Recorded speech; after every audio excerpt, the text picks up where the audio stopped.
Hello everyone. So in this video we are going to see how to play back the recorded macro. Hope you are familiar with how to record the macro, and now let's see how to play back the recorded macro.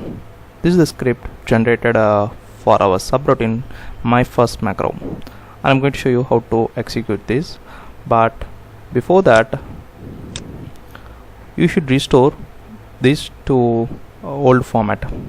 You should remove this formatting and all.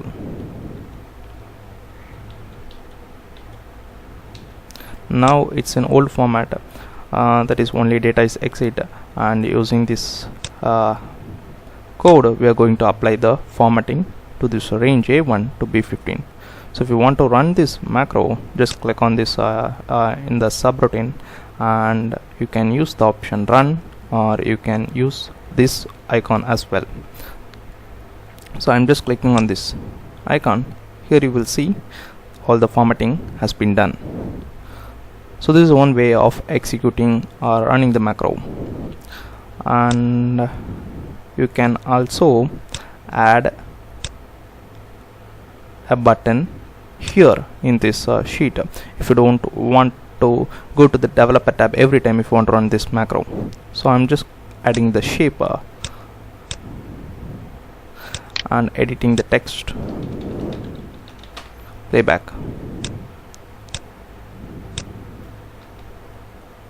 changing the size from, so now you can see it's a shape with a text playback, and I'm right click this shape and selecting an option assign macro.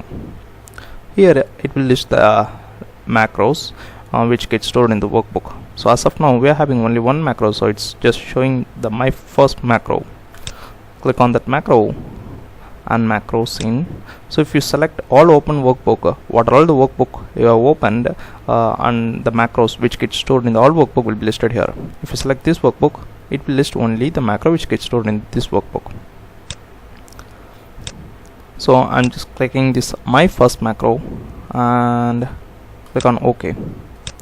So if you just click on this playback option, all this formatting has been done automatically because that macro is assigned to this shape. So if you want to see that, you should change back to the normal state. So I'm changing back to the normal state. Now I'm going to click and see how it works. So everything has been done and this macro is completed. So this is the way you should record and play back a macro. Thank you for watching this video. Please subscribe.